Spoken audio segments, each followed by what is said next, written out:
عارف 55 साला मेहनती आदमी था जो अपने छोटे से खानदान के साथ एक कस्बे में सहरा के किनारे रहता था। उसका 20 साला बेटा फैसल अक्सर उसका हाथ बटाता, जबकि उसकी 50 साला बीवी साइमा एक घरेलू खातून थी। उनका सादा सा घर सहरा के किनारे बना हुआ था। आरिफ के पास एक गाय थी जो दूध देती थी, 3 बकरियां थीं और एक ऊंट था जिसे वो सामान ढोने के लिए इस्तेमाल करता और उसी से रोजी कमाता। एक दिन इलाके के एक अमीर शख्स ने आरिफ को एक मुश्किल सौदा पेश किया। उसे अपना तिजारती सामान सहरा पार दूसरी तरफ पहुंचाना था।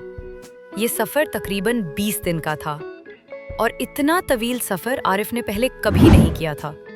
लेकिन दी जाने वाली रकम इतनी थी कि वो कई महीने सुकून से गुजार सकता था। आरिफ ने घर वालों के लिए ज़रूरी इंतज़ामात किए, खाने पीने का सामान लिया और अपने ऊंट पर सामान लादकर रवाना हो गया। सहरा बेहद सख्त साबित हुआ।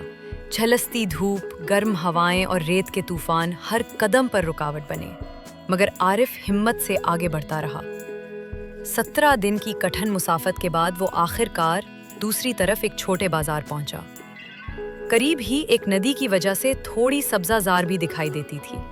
आरिफ ने वहां सामान एक ताजिर को पहुंचाया और उसके बदले दूसरा सामान ले लिया जो वापस लाना था। उसने एक दिन वहां क़याम किया और अपने घर के लिए कुछ ज़रूरी चीज़ें खरीदी।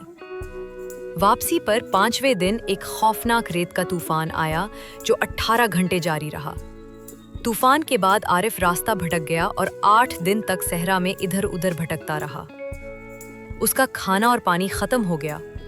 20 घंटे बगैर खाए पिए चलने के बाद वो कमज़ोर होकर बेहोशी के करीब पहुंच गया। चूंकि वो ऊंट से रस्सी के साथ बंधा हुआ था, इसलिए गिरने से बच गया। ऊंट मुसलसल आगे बढ़ता रहा। आखिरकार ऊंट ने 2 खजूर के दरख्त देखे और एक छोटे से नखलिस्तान तक पहुंच गया जहां बारिश का ताज़ा पानी मौजूद था। जब ऊंट पानी के किनारे बैठा तो आरिफ को होश आ गया। उसने फौरन पानी पिया, खजूर के दरख्त से खजूरें तोड़ी और अपनी तवानाई बहाल की। ऊंट ने भी पानी पिया और सब्ज़ा खाया। आरिफ ने वहाँ चंद घंटे आराम किया, खजूरों का ज़ख़ीरा बांधा, पानी भरा और रात को दोबारा सफ़र शुरू किया। वो चांदनी और सितारों के सहारे रास्ता तय करता रहा। मज़ीद 5 दिन की मुसलसल मेहनत के बाद आखिरकार वो बखैरियत घर पहुँच गया। उसने सामान अमीर आदमी को वापस किया और अपनी मेहनत की बड़ी रकम वसूल की। जब उसने अपनी मुश्किलात सुनाए तो अमीर आदमी ने खुश होकर उसे इनामी रकम भी दी। घर पहुंचकर आरिफ ने सब हाल सुनाया तो पहले तो घर वाले फिक्रमंद हुए, लेकिन जब उन्होंने रकम देखी तो सब खुश हो गए।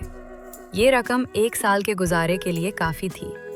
आरिफ को फ़ख्र था कि उसकी हिम्मत और सब्र ने उसके ख़ानदान को सहारा दिया। अगर आपको ये कहानी पसंद आई है तो लाइक करें, सब्सक्राइब करें, अपने दोस्तों के साथ शेयर करें और अपनी 3 राय का इजहार कमेंट सेक्शन में ज़रूर करें।